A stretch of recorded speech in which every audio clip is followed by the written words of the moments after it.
Duas personalidades de nossa cultura batem um papo em entrevista no terreirão do samba. No colorido das festas religiosas, tradições permanecem no mundo contemporâneo.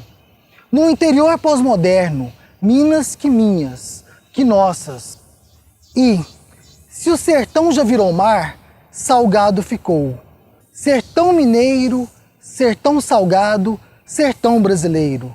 Com vocês, Luiz Salgado e Jeremias Brasileiro.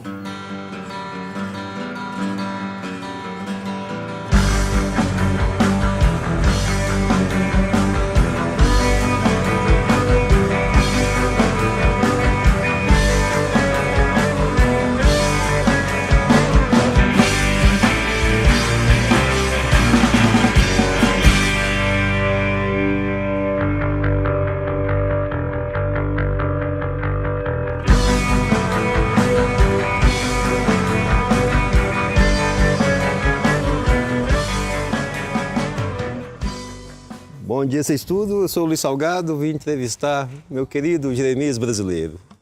É um bom dia especial nessa manhã gostosa, sob esses arvoredos, esse vento, esse sol que atravessa por entre as folhagens dessas mangueiras. É um prazer imenso estar aqui, né, Luiz Salgado, para a gente bater esse papo gostoso. E principalmente, né, uma felicidade imensa estar diante desse que, para mim, é um dos bons cantadores de Minas Gerais. E a recíproca é verdadeira. Obrigado. Jeremias, querido, cara que eu estimo muito e que a gente, como eu falei agora mesmo em off, se encontra menos do que eu gostaria, né? Na questão de estar perto fisicamente, mas a gente está sempre junto pela nossa luta, pelas nossas crenças, né? Pela nossa luta com a cultura popular, com tudo que nos une, né? Pois é, pensando sobre isso, né, inclusive também do que eu acho interessante, dos lugares de onde nós viemos, né? Somos vizinhos, né? Somos vizinhos. Eu de Patos. Filhos ali da Serra da Mantiqueira, da Serra da Mata da Corda. Esse Alto Paranaíba, né? E como é que assim, suas vivências, né? As suas memórias nesses lugares que você não só experienciou, mas viveu, nasceu, principalmente ali em Patos de Minas, né? Como é que é esse Luiz Salgado, né, nessa terra do milho? Eu lembro dessa infância de Patos de Minas. Eu saí de lá com 21 anos, vim para Uberlândia.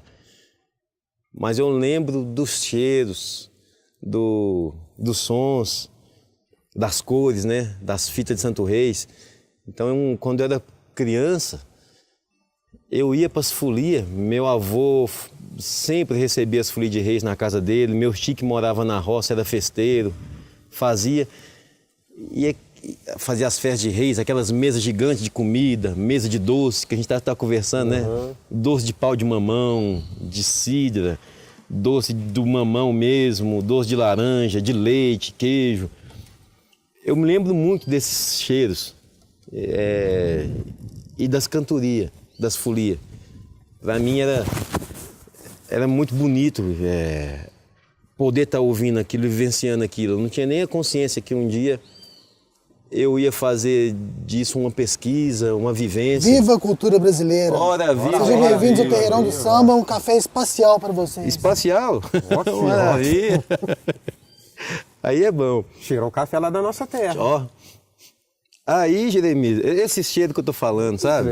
De lembrar do meu avô coando café, torrando café e depois se enrolando no cobertor porque não podia... A friagem, que não virava a cara para trás.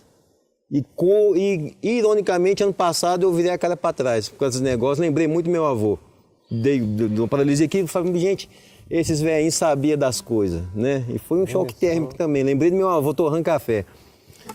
E nas folias, Jeremias, eu fui aprendendo a gostar daquilo lá em Patos. Eu não saía muito de Patos, sempre ficava lá. Mas enquanto meus colegas nas férias tudo ia para as praias, pro clube que tinha lá fora da cidade, eu ia para a roça, ficar com os meus tios.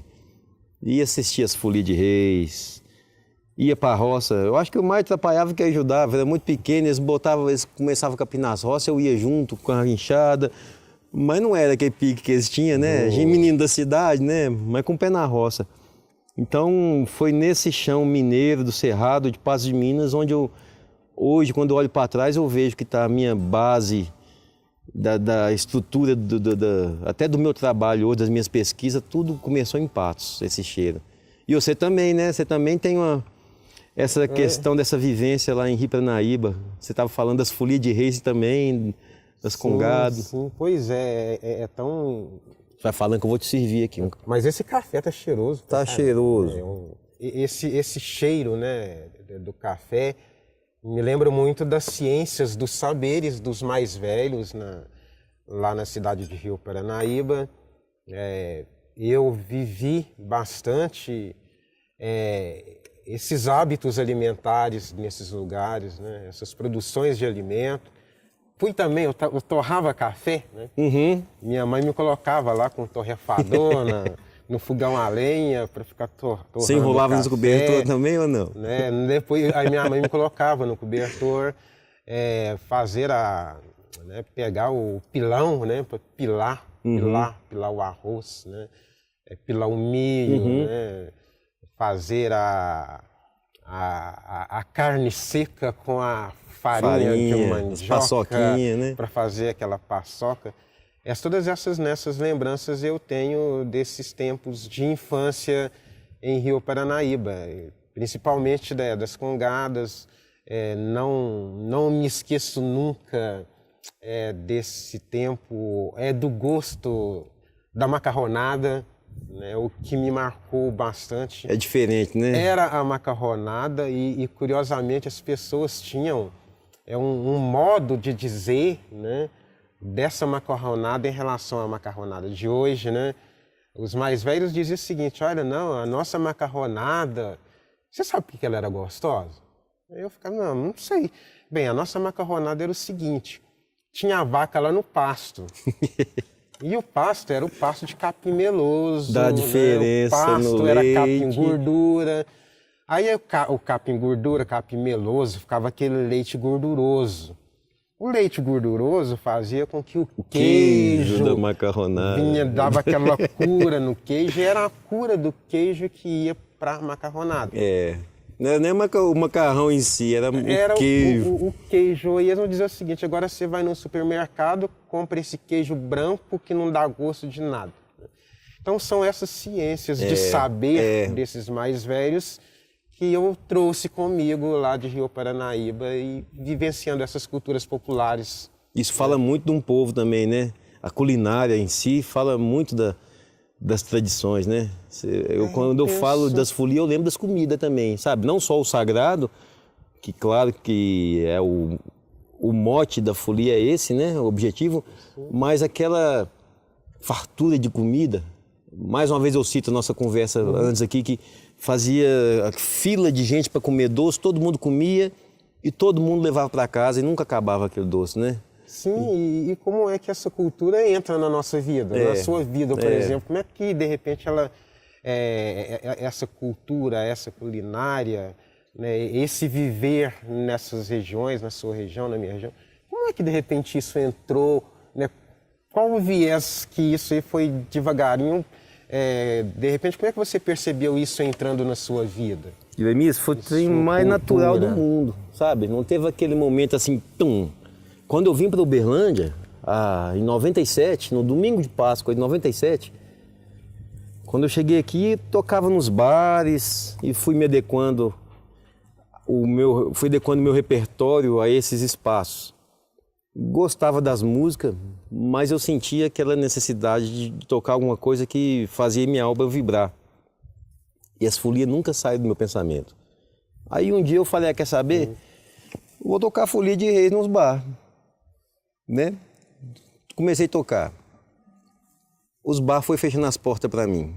Muitos. Sim. Alguns não, alguns poucos não. Mas muitos falaram, não, aqui não é isso. A gente quer ouvir tal música. Eu falei, então tá. Então eu não posso vir aqui tocar. E outras portas começaram a se abrir. Teatro, universidade, praças, Sescs. Então eu acho que esse momento que eu resolvia tocar minha viola profissionalmente, colocando esse repertório que, como eu disse, vibrava a minha alma, não tem um momento específico, foi muito gradual, uma coisa que eu senti essa necessidade, foi gritando dentro de mim essa vontade de cantar o que eu cresci ouvindo. A minha verdade, lá de Patos de Minas, que era ouvindo isso, a minha avó cantando, cozinhando e cantando com as ladainhas enquanto fazia almoço.